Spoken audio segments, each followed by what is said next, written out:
Welcome to episode 105 of Real Health Radio.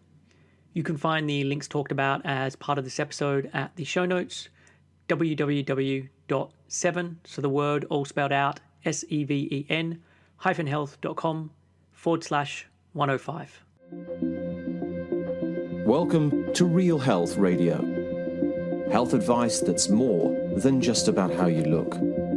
And here's your host, Chris Sandel.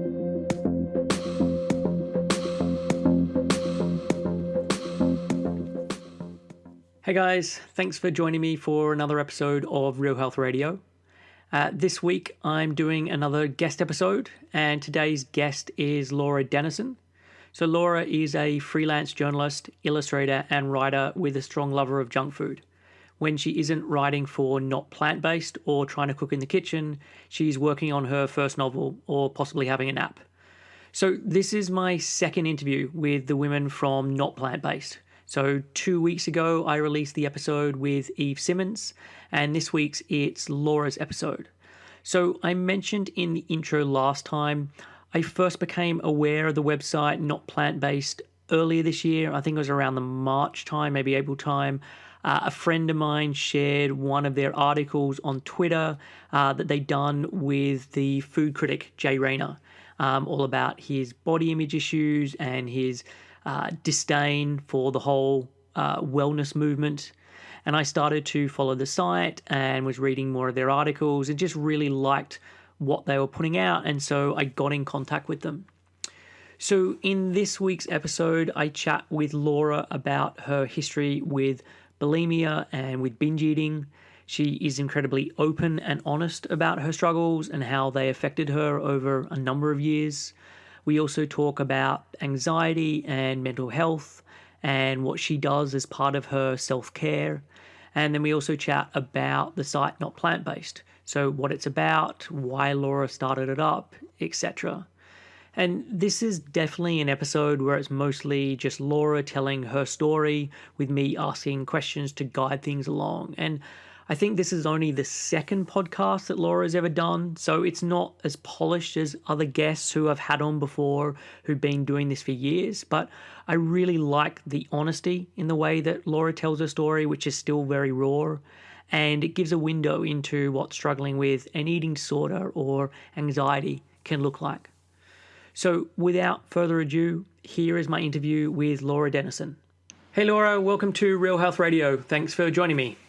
Hi, thank you for having me. Cool. So on today's show, I want to chat about your history with food, your eating disorder, and your website, Not Plant-Based, which I'm a big fan of. And Thank you. Yeah, cool. And I guess as a place to start, are you able to give a bit of background on yourself? Yeah, so I'm from Birmingham, well, just outside Birmingham, from a town called Dudley, which is known for being very working class. So I always grew up eating like white bread, ham sandwiches and Kit Kats, and didn't know what an avocado was until I reached my teens and moved to London. I grew up loving horses and writing, and I was generally very happy up until about the age of 13, and I guess became very anxious, but it wasn't like debilitatingly so. It was just I was always very nervous, and I'd go to school and be too scared to take off my blazer and just silly little things like that. I guess it was just an illustration of what was to come and how I was going to deal with things in the future. And then so I went to college and I went to university, and whenever I went to university, it was at the very height of my eating disorder. So I ended up dropping out not once but twice. and then I came back, I moved back home. It was just basically because I was just so anxious, and I moved back home and felt a lot happier, and then decided that I loved writing, so I did various internships and things. And then I went to London and did a course in journalism at the Press Association, and wormed my way into getting a job there by basically confronting the editor every time I met her in the toilets. Like, my stuff, have you read? That sounds like something of a TV show or a movie. It worked anyway, and I ended up getting a job and stayed there for a couple of years.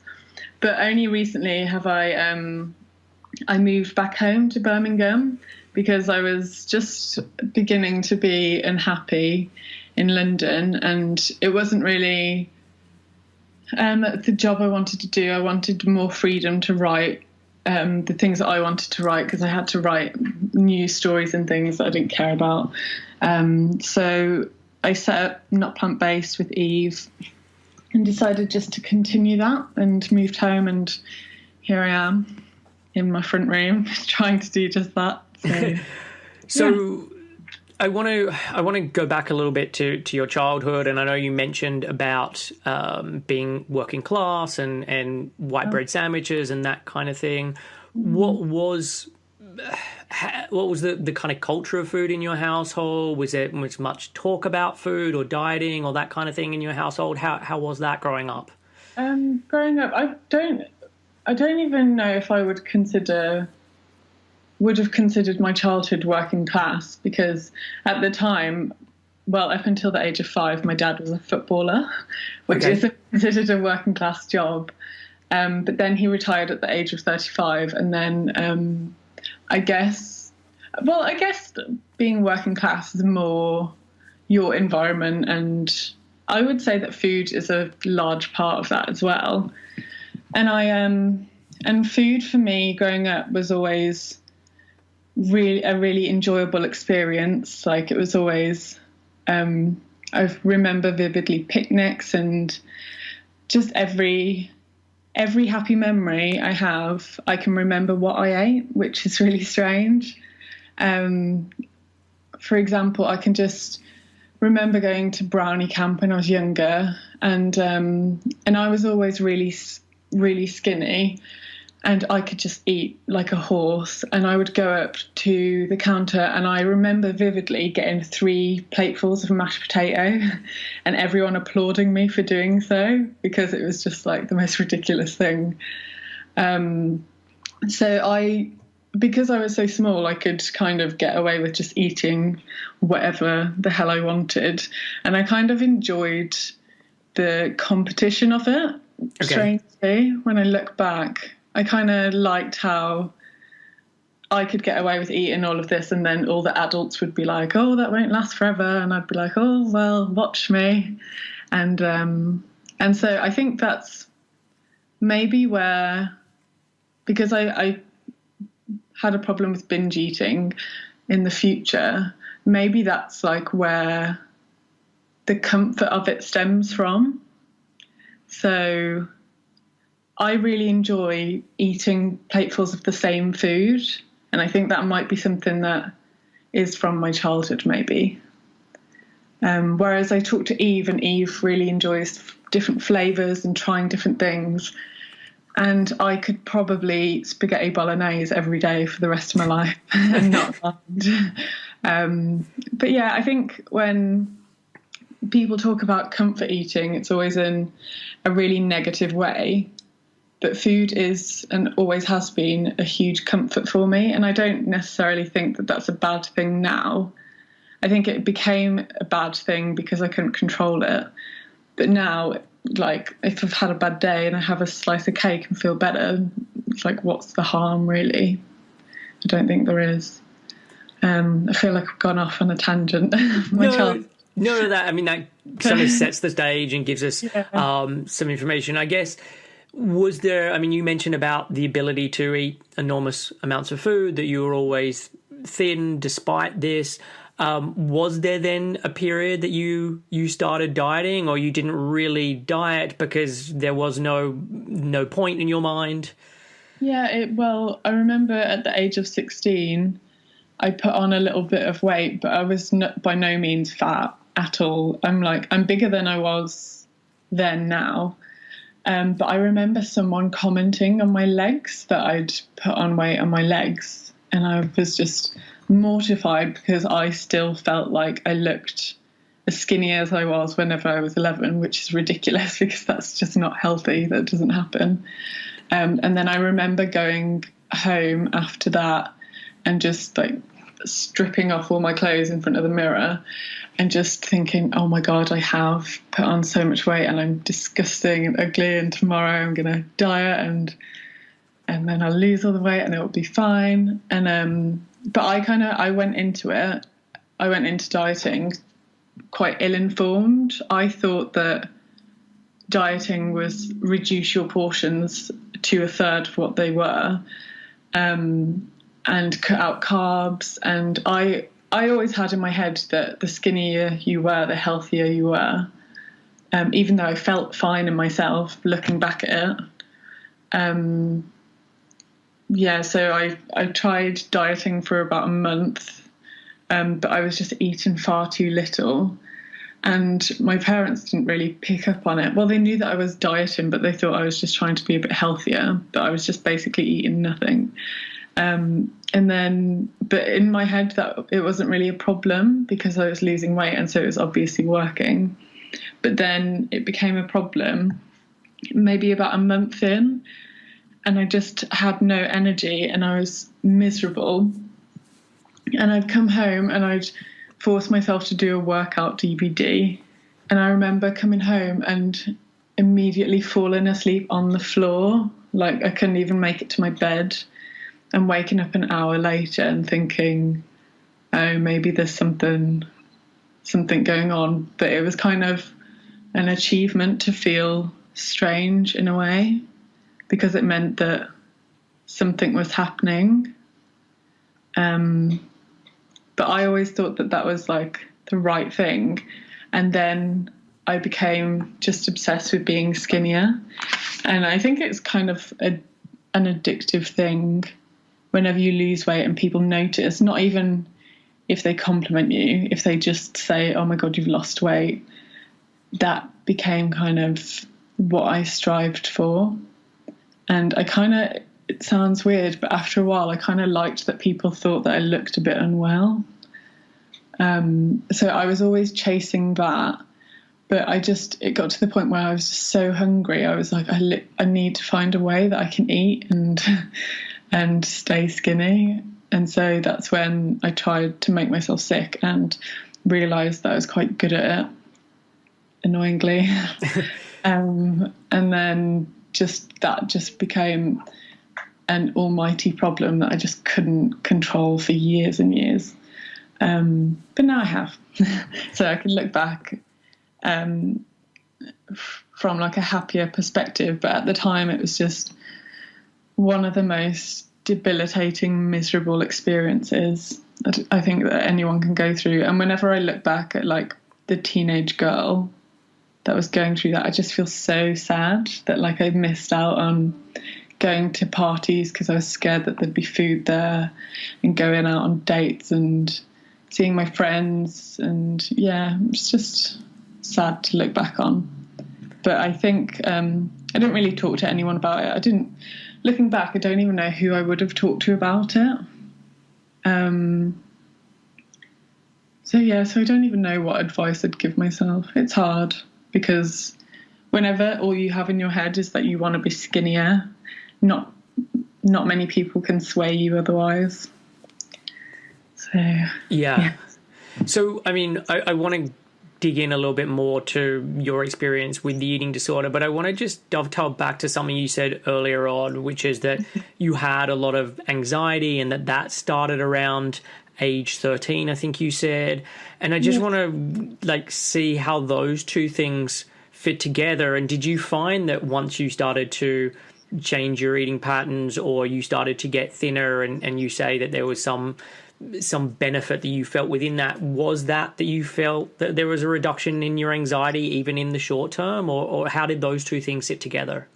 My eating disorder made my anxiety worse, but it was kind of a coping mechanism. So if I was anxious when I was bulimic, I'd go out and buy loads of food bring it back and then just pile it into my mouth. And then for that short amount of time, I wouldn't feel anxious. But then as immediately as I'd thrown it back up or whatever, the anxiety would just flood back. And so that's when it becomes a cycle that you can't stop, and you keep on doing it because you're just searching for a space of peace where you won't feel anxious.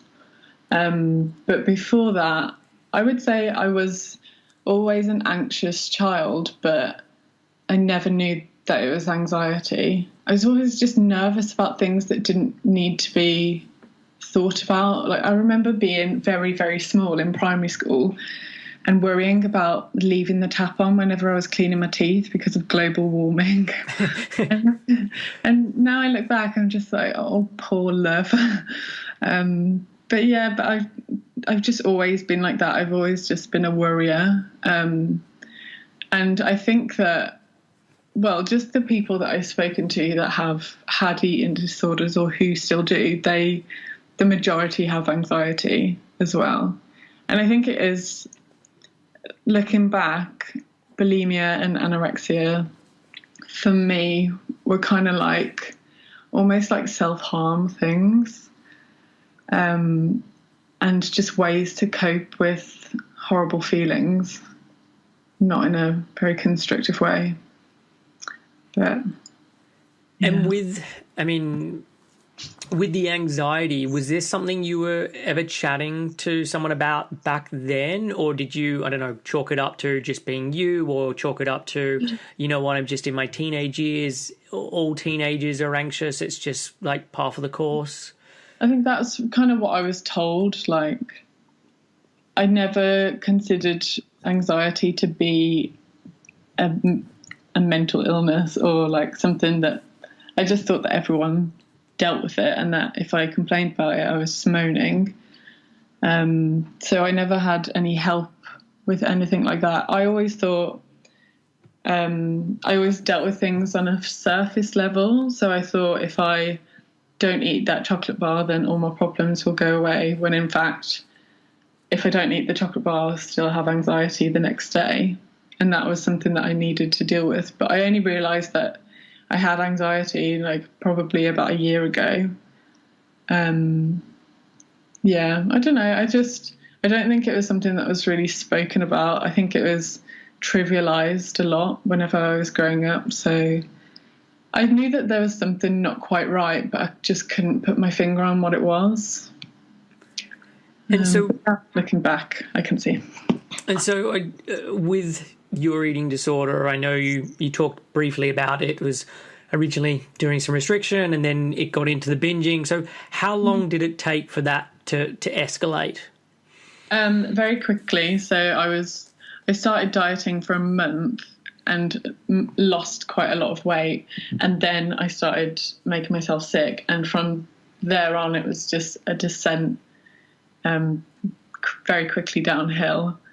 And that lasted from the age of 16 till about 21. I was just making myself sick. Sometimes more than others.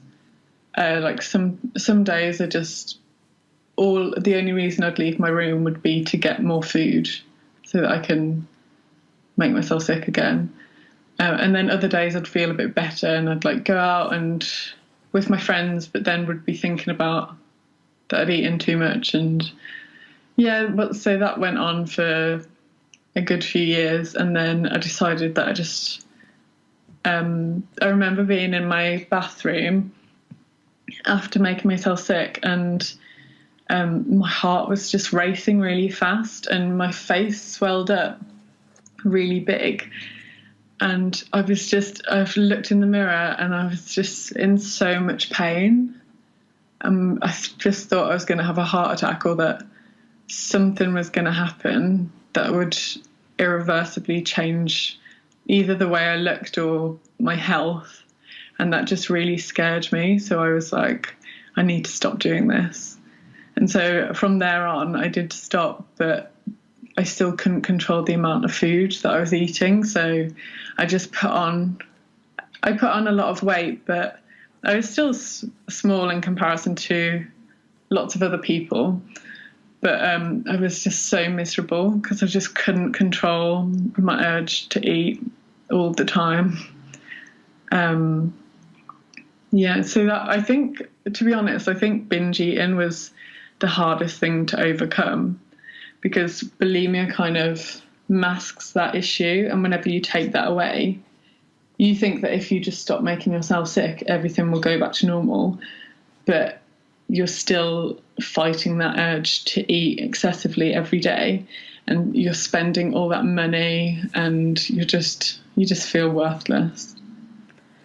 And with the binging, I mean, binging can mean different things to different people. And maybe, and not maybe, I know this is probably not the easiest thing to talk about, but are you able to kind of share what that looked like for you? Yeah, it would be different. So I would basically just go to the shop and buy everything that I told myself I wasn't allowed whenever I was dieting. So it would be like sharing bags of Doritos, like massive pizzas, pasta, bowls of cereal. But it would be just like, I'd be so full, and yet I just couldn't stop eating, and I could see in front of me my stomach expanding. And as I was eating, I was just thinking about how I was going to make myself sick. Well, oh no, we're talking about binge eating now, aren't we? But so I removed bulimia, and I would eat to the point where I physically couldn't stand up, and just having to deal with that discomfort and that embarrassment. And also I remember going to a friend's party, and I couldn't stop eating. Like, she had like a buffet of food, and while I was there, I just couldn't stop. And she was like, "Why are you eating so much? Like, calm down." And I was so embarrassed. And then I remembered, like, this is so embarrassing, but I remember she had a birthday cake, and I was like, is it time to cut the cake yet? Is it time to cut the cake? Because there was no food left, and I was just desperate for her to cut the cake so that I could have more food, even though I was like feeling disgusting and really, really full. It was just that uncontrollable that I made her cut her own birthday cake before she was ready so that I could binge further. Oh my God, I forgot about that. Oh well. But that's an illustration of how bizarre and how just uncontrollable it is. I just literally couldn't stop myself, and that went on for a couple of years after I stopped bulimia. And so it's just, I mean, you mentioned there about going to the party and that with your friends. So what was it like in terms of friends during those years from 16 to 21? Were they noticing things within you, or did friends just drop by the wayside because the eating disorder was all consuming? Like, what was the case? Yeah, I lost quite a few friends during that time, and a few of them noticed that I was losing a lot of weight and stuff. But I was also just really snappy and not a very nice person to be around. And I think it takes a very good friend to stick by someone through that, especially when they're not willing to talk to you about what their issue is. So I think that a lot of my friends knew that I had a problem, but just didn't want to deal with it, basically, because they had their own issues growing up, obviously. I think it is very, very difficult to put up with someone with a mental illness, especially when a lot of it is so secret. So I also, at this time, had a boyfriend who wasn't very nice, and so that kind of stopped me from venturing out and making other friends, and also he kind of like stopped me seeing some of my good friends. So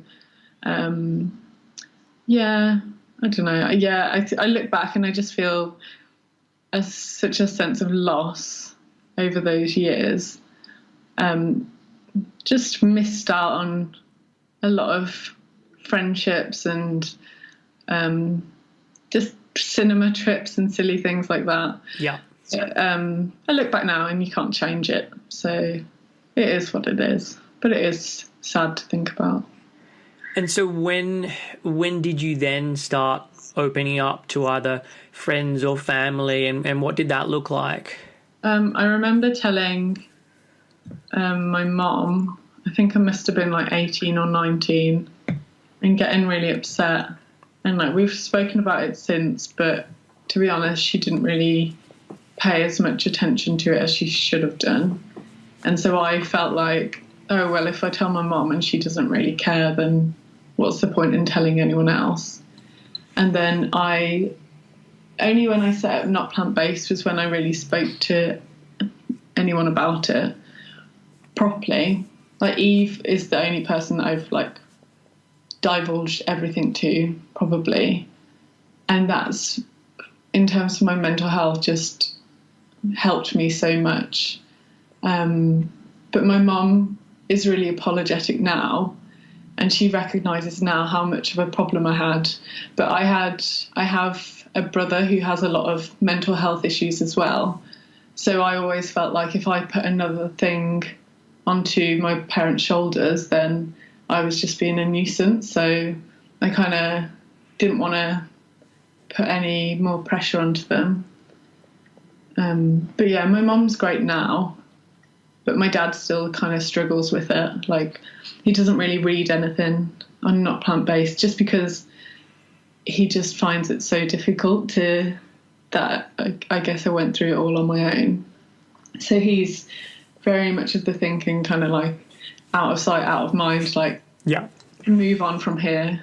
And I guess everyone deals with things in different ways, so I can't judge anyone. But yeah.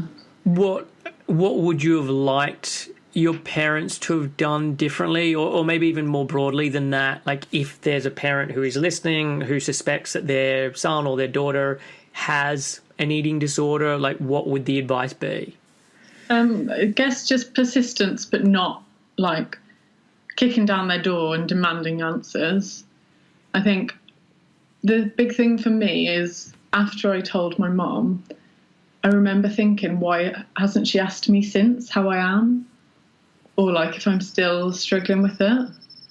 I remember I'd had a binge and my mom noticed that I was eating loads.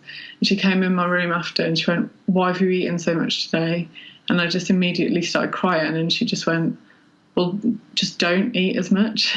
And that sounds really heartless, but it's very hard to understand unless you've been through binge eating, that you just can't stop yourself.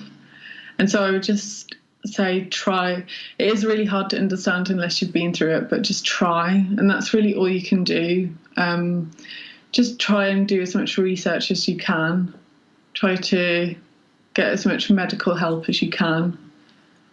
Speak to different professionals, and just always be there for whenever or if ever your child wants to talk to you about it. Just never close that door because they're being stubborn or moody or whatever.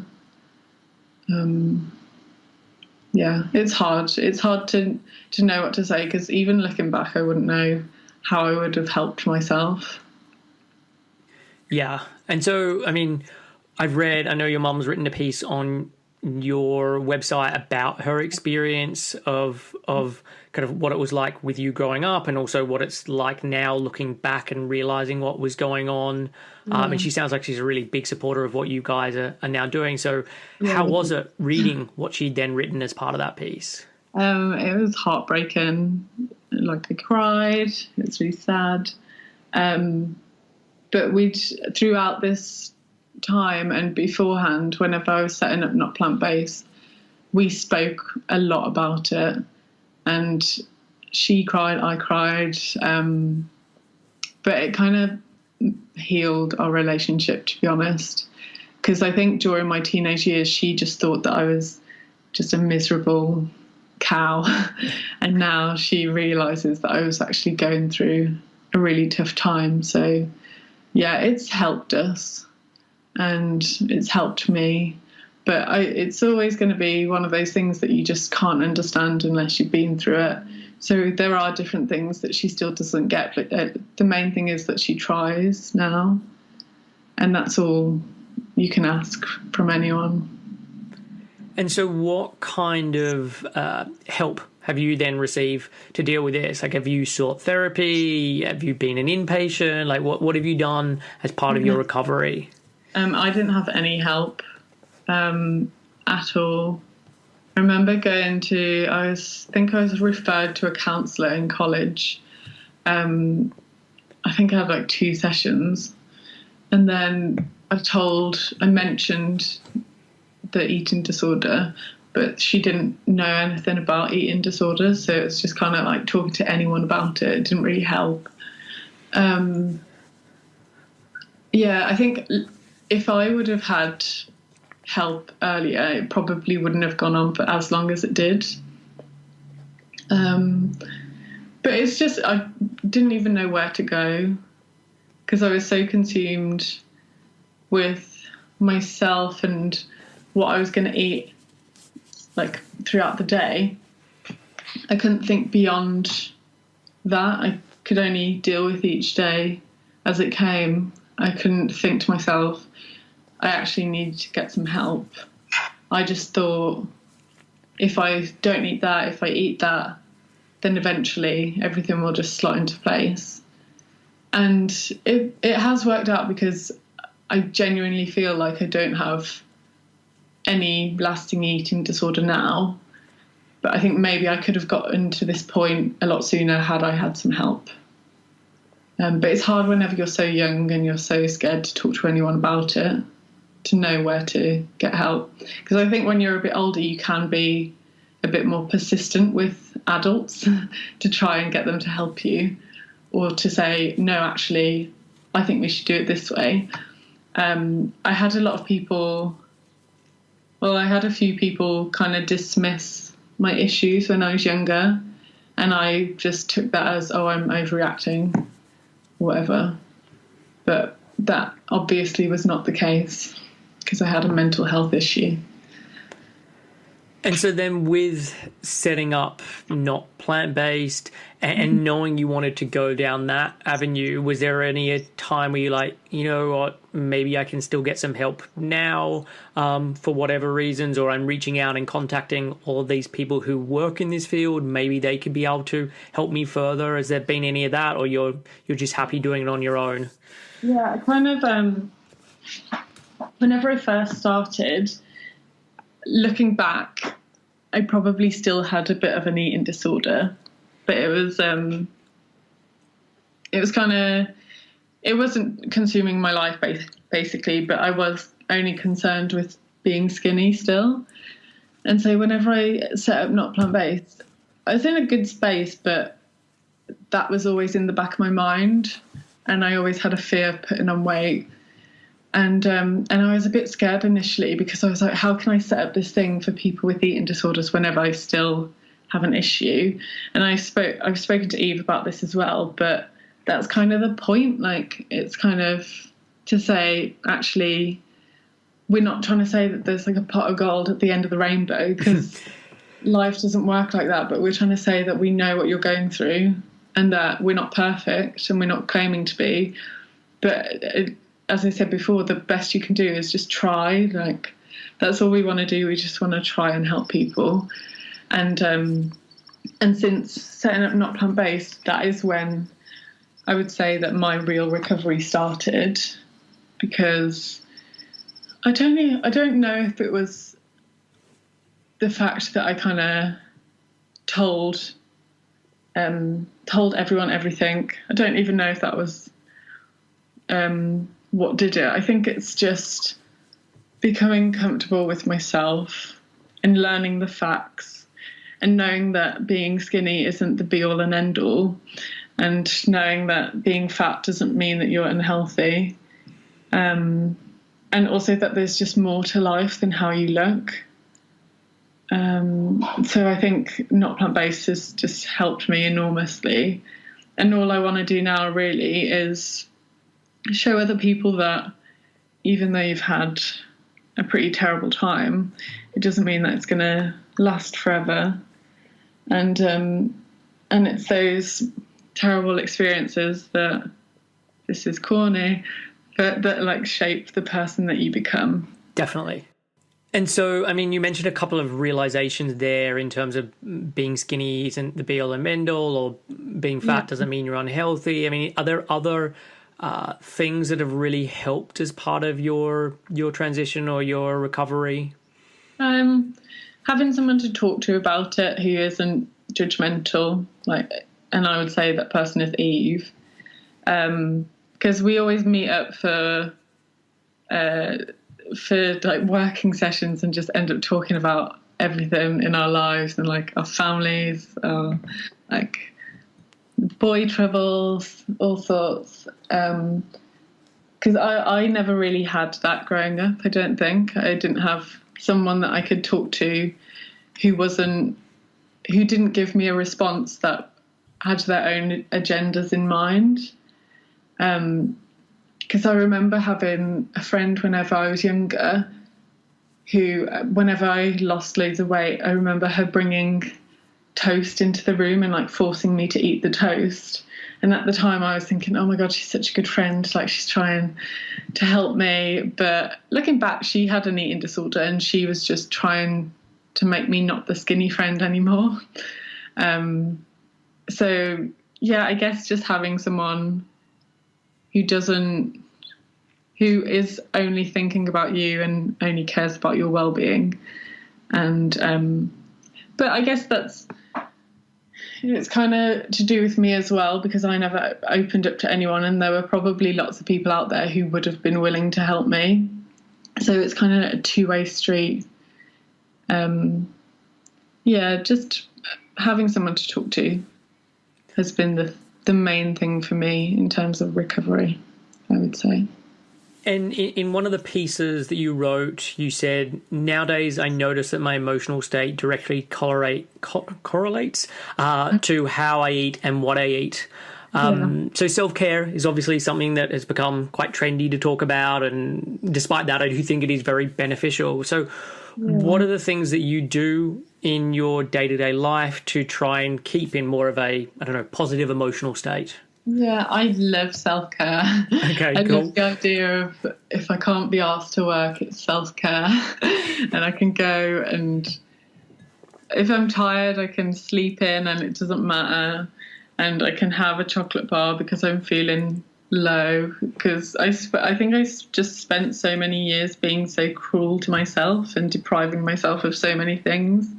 And now I love the idea that treating yourself is good for your mental health, because I would agree that it totally is. So what do? I don't work myself to the bone like I used to. I let myself sleep. I pamper myself. I eat. I go out and buy the most disgusting cake and then eat it all to myself. That to me is self-care. I guess it's just reading your body and knowing when you're just being a bit lazy and whenever you actually need to rest yourself. I remember a point where I would get up at like 6 every day and go to the gym and then go to work, and I just started having panic attacks every day. And looking back, I thought I was being so productive and like I was shaping my future and all these different things, but actually I was just running myself into an early grave, basically. I think that personally I'm more productive whenever I'm chilled out and I'm relaxed. So a lot of people think that I'm not like getting work done, but I do. It's just, it takes me a while.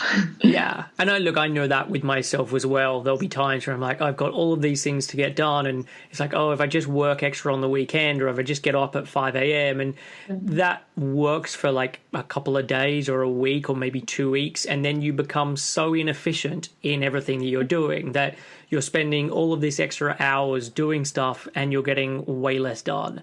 And so taking that step back actually makes you more productive.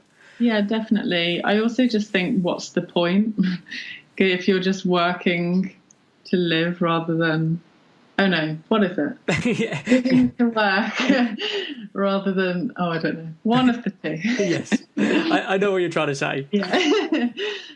leave it there. And so if there are times where you find yourself in a, I don't know, not so great emotional place, Yeah. do you deal with that by just doing all of the stuff that you talked about there, or is there something else that has to happen because you've pushed it that far?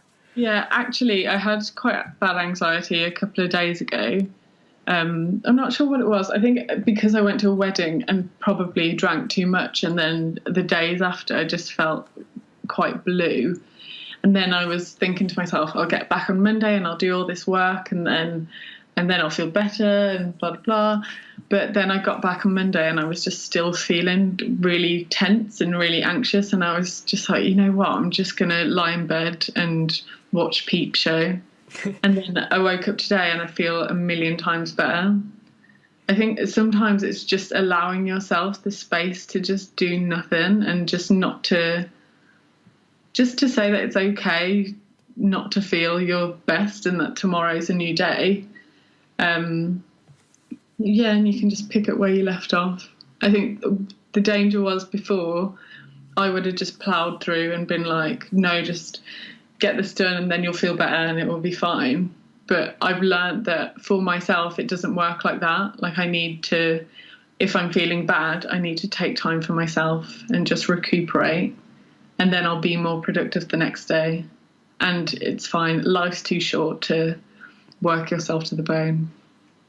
And I think the whole kind of hustling mantra and people talking about just outworking everyone else has become quite loud on social media, and people in that like business social media space. But while there are people who can probably do that, and I don't doubt that they can get by on less sleep and they're happy working weekends and all of that, and if they want to do it, then great. But for majority of people, A, it doesn't work well from a physical health perspective, and B, it doesn't work well from a mental health perspective. Yeah, that's kind of why I moved out of London recently, because I was just surrounded by people who were just fighting over each other to try and become successful.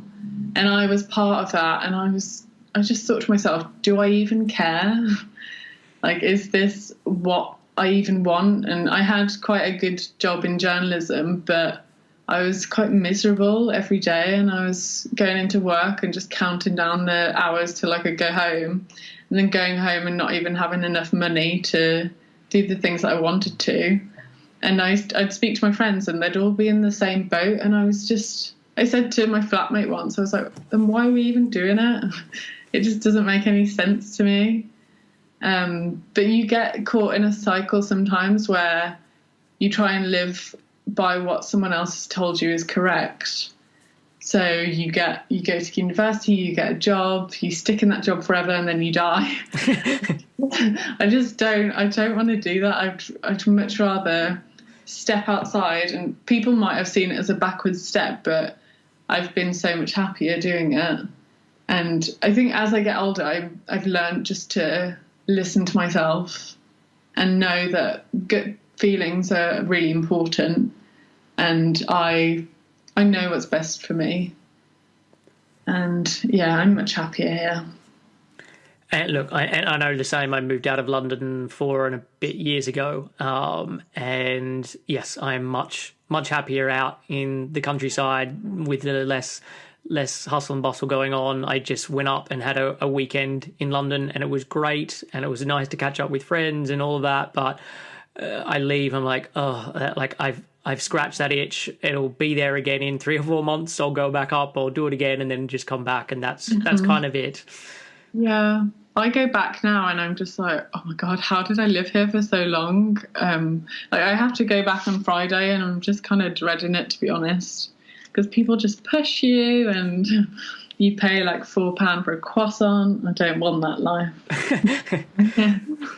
So let's chat about not plant-based. I know we've referenced it a lot throughout this conversation. So yeah, how did it come to be? And I guess for those who aren't aware of it or haven't gone to the site yet, what are you guys trying to do? What is it all about? So I decided to start not plant-based probably about June of last year, and I kind of would write my own articles at home, but they wouldn't go anywhere because there was no website. And I had this idea, because throughout my eating disorder, I always knew that there'd come a point where I'd just unleash this burden that had been on my shoulders for so long, and then with a view that maybe it would help me and maybe it would help other people. But I was just so nervous to do so. Like, up until that point, I hadn't really spoken to many people about my eating disorder. So it wasn't just launching a website and being nervous about it flopping or becoming successful. It was, oh my God, everyone's going to know now why I've been so weird over these years, and that I've just been making myself sick, and people are going to think it's disgusting, and all these sorts of things were flying around my head. And then I remember watching Eve on a BBC documentary called Clean Eating's Dirty Secrets. And so I contacted her with a view to interview her for the website. And I remember we met up in Pret and we just chatted and just had the same views and wanted to do the same thing. And so I was like, do you fancy doing it with me? And she was like, oh my God, yes. So yes, so she agreed. And to be honest, I don't think I would have had the commitment or the confidence to have launched it or continued it had Eve not come on board. So I'm really grateful that she did. And then, so Not Plant-Based, for anyone who doesn't know, it's a website for, we say troubled eaters, but it's basically anyone who is a bit nervous around food. Maybe they've been a serial dieter for a number of years, maybe they've had an eating disorder, and it's just basically about mending that relationship and knowing that food isn't just about what's on your plate, it's about how your mental health as well, and the two go hand in hand. And I think it's also about saying that having an eating disorder isn't the worst thing in the world, and actually you can have a personality and you can joke about being unwell and it doesn't make you a bad person.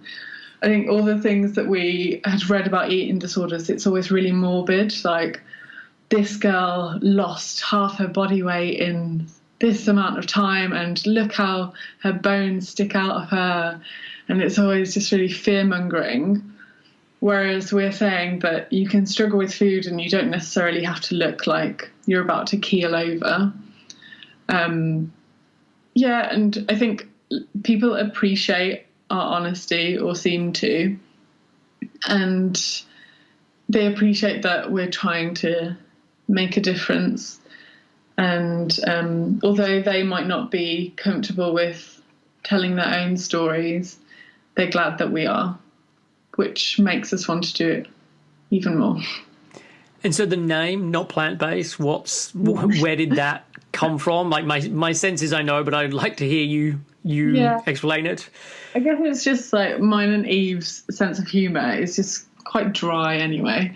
And I had been trying to think of a name before I met Eve, and I came up with some really, really rubbish names. And then I was just like, well, what is it that we're trying to do? We're trying to do something completely different to all the other health and food bloggers that are out there at the minute. What's completely different? Being not plant-based is completely different.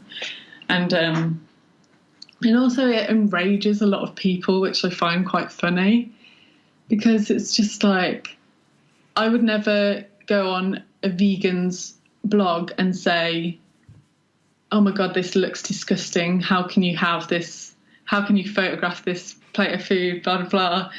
But lots of people who are plant-based and vegan think that it's okay to do it on our website, which is just funny, because if they even clicked on the website, they'd know that that wasn't the intention at all. But yeah, I mean, there's people on the internet are just always willing to argue with their own shadow, aren't they? So I just leave them to it. I find it quite funny. Yeah. But yeah, I don't know. It's like, I don't know how long it will be a topical name, but for now it seems to be doing the trick. Like, it's just meant to be a bit of a laugh, but not everyone has a sense of humor, unfortunately. Yeah, I guess if you guys were both like rabid meat eaters and going down the whole paleo route, then maybe you could see how it was a red flag to or a red rag to vegans. But apart from the name, there's none of that in terms of your content. Yeah, but the thing is that me and Eve both, well, Eve more so than me, but we love salads. Like, I was vegan for 6 months. So I've watched all the documentaries that people tell me to watch. Like, I know my stuff. So I just find it quite funny. But, I mean, if they did a little bit more research, they'd know, but you can't force people, so let them carry on. And look, on the site, you and Eve have both done a piece about foods your grandparents and your parents used to eat. What was the reason, or why did you want to share this stuff? I guess food for us is a very nostalgic thing. So as I said before, I equate every happy memory, every sad memory, every memory basically, with what I ate on that day. And I only have one living grandparent left, and I quite enjoy like the history of our family and just hearing stories from whenever I wasn't there. I like that anyway. And also the other point of the articles was to show that our grandparents were very healthy, and yet they didn't eat 12 avocados every day. They ate very simple things. Like, my grandparents are all Irish. They grew up on meat, potatoes, and veg. They just ate what was local to them, and ate lots of full-fat butter and lived to a very happy life. So we just wanted to give a bit of history about ourselves and to show that health doesn't mean that you have to be able to afford the most expensive so-called health foods. You can eat jack of potatoes and be fine. Okay, and I know a lot of what you write about is going against the whole clean eating movement and the whole obsession around health and health foods, etc. I mean, how do you feel that this is playing into eating disorders and disordered eating? Yeah, I mean, I'm kind of, whenever someone says clean eating to me, I'm just like, so over it now. But I do think it is still a problem because lots of people are only just tagging on to the hype, and they don't recognise that it's just another diet that's painted as a healthy lifestyle. And for me, I adopted clean eating like towards the end of my eating disorder, and I'd buy all these new health blogger books and didn't realise at the time, but it was just another disguise so that I could lose more weight and continue to be a disordered eater. So I think it's dangerous because it can mask a lot of problems that people have, and it can, with any restrictive diet, it's just not going to be healthy. It's just another way that you can lose weight a lot of the time. And people do get angry because lots of people are plant-based and vegan for other reasons, like ethical reasons and environmental reasons, and that's great. But I think it's important to assess the reasons you're doing it. Are you doing it so that you can look like the blogger you're following on Instagram? And I can say from past experience that that's not going to happen because we're just genetically built differently. I just think if food is important for your happiness, then you should eat whatever you want in order to be happy, because life's too short. Yeah. And I think, as you say, it's just a very easy way to cover up disordered eating under the guise of I'm doing this for health, or have you heard about how bad these foods are and this is why we shouldn't be eating them, etc. When you pull back the layers, you don't have to go very far to realize it's got very little to do about health and a lot more to do with lots of other things, whether that is aesthetics and how someone looks and their weight, or it's a way that they control, or it's to do with mental health issues, etc. But it gets painted as this, I'm doing this as a healthy endeavor. Yeah, totally. Exactly. And so on the site, there's also like some recipes. I know you've talked about your love of food. Are you someone who then also loves to cook? Not really, to be totally honest. I'm just quite lazy. I enjoy it when I do it and whenever I produce something delicious at the end, but that's like 50-50. Like, you just never know how it's going to turn out. But I think that's the point. Like, not everyone's a good cook, and it just doesn't matter. Like, if I can make a recipe, if I can indulge myself in something I like to eat, then other people can too and not feel bad about it. I also think having an eating disorder sometimes can make you afraid of cooking for yourself, and I think that very much happened to me, whereas Eve was the opposite. She loved to cook and loves to feed people. I kind of just would stick to packaged things so that I knew the exact calorie count and things like that. And so I guess in a way it's a chance for me to indulge myself in learning how to cook again. And also just, it's quite fun. We're trying to make more recipes that are just totally not plant-based. Yeah, we're just trying to make it a bit more fun, and just to say that you can eat this and then next day you can have a salad, and it doesn't matter. Like, you don't have to follow someone's Instagram account religiously and eat exactly what they post. You can eat whatever the hell you like. So, look, I want to be conscious of time and wrap this up. But before I do, where can people be going to find out more about you? And you can mention like website and social media. And look, I'll put everything in the show notes. But yeah, where should the listeners be going? For not plant-based related things, you can go to www.notplantbased.com, and then Not Plant-Based for Twitter, Instagram, Facebook.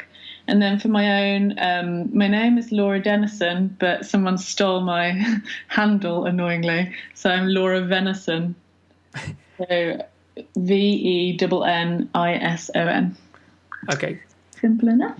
Perfect. Well, I will put all of that in the show notes. And look, thank you so much for coming on the show and for sharing your story. I really enjoy what you guys are doing at Not Plant Based, and it was great to be able to share that with other people. Yeah, thank you so much for giving me the opportunity. It's been very therapeutic. Thanks for listening.